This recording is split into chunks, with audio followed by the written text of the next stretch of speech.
मम्मा की जिंदगी में कुछ कर तो पाया नहीं होता बस। तुम ठीक हो ना? मैं कैसे जीऊंगा इस बोझ के सहारे कि मैं मरते वक्त ये रिश्ता खत्म कर दिया जो हम तक निभाऊंगी। ड्रामा सीरियल कैसी तेरी खुदगर्जी का आने वाला एपिसोड दोस्तों बहुत ही इंटरेस्टिंग होने वाला है, जिसमें दोस्तों आप देखेंगे कि बाबा साहब ने अब एक और चाल चलने का फैसला कर ही लिया है। जी हाँ दोस्तों, आने वाले एपिसोड में आप देखेंगे शमशेर जिसे बहुत ही गम होगा कि उसने अपनी माँ का मरते हुए भी आखिरी बार चेहरा नहीं देखा, और वो फिर अपनी माँ के कब्र पर जाएगा जहाँ वो अपनी माँ को कह रहा होगा कि मुझे बहुत दुख है मम्मा, और मैं ये बोझ लेकर कैसे जिंदगी जीऊंगा कि मैंने आखिरी बार आपका चेहरा भी नहीं देखा।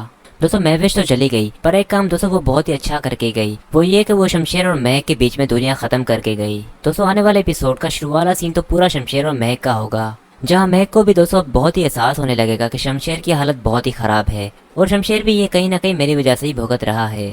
खैर दोस्तों शमशेर को महविश का बहुत ही गम होगा, और वो महक को ये कह रहा होगा कि बाबा साहब ने ये मेरे साथ अच्छा नहीं किया। बाबा साहब और दारा भले जो भी कहें, मैं अपनी माँ की मौत का जिम्मेदार नहीं हूँ। आज अगर मेरी माँ इस दुनिया में नहीं तो उसकी वजह सिर्फ एक है, और वो है बाबा साहब की जिद और अना, जिसने मेरा इतना बड़ा नुकसान कर दिया। खैर दोस्तों उसके बाद अगला सीन जो होगा वो बाबा साहब और दारा का होगा। दोस्तों बाबा साहब फोन पर किसी मुलाजिम से बात कर रहा होगा और उससे शेरू का पूछ रहा होगा, और ये दोस्तों उसकी बात दारा सुन लेगा, और फिर जैसे ही बाबा साहब दारा की तरफ मुंह करेगा तो दोस्तों दारा समझ जाएगा कि जरूर बाबा साहब का कुछ करने का इरादा है। इसलिए वो बाबा साहब को कहेगा कि अभी आप क्या करने की कर रहे हैं बाबा साहब, और आपने शेरू को यहाँ क्यों बुलाया है। जिस पर दोस्तों बाबा साहब उसे कुछ भी नहीं कहेगा, बस उसके कंधे पर हाथ रख के और फिर चला जाएगा। उसके बाद दोस्तों अगले सीन में आप देखेंगे कि शेरू बाबा साहब के पास आएगा। बाबा साहब शेरू से कहेगा कि वैसे तो तुम्हें जिंदा नहीं होना चाहिए था इस वक्त, पर ये तुम्हारी खुशकिस्मती है कि मैंने तुम्हें अभी तक छोड़ा हुआ है। शेरू दोस्तों फिर से वही गुलामों वाली हरकतें करने लगेगा कि मैंने आपका नमक खाया है, और आप मेरे साथ जो सलूक करेंगे मुझे मंजूर होगा, आप चाहें तो मुझे अभी इसी वक्त मार सकते हैं।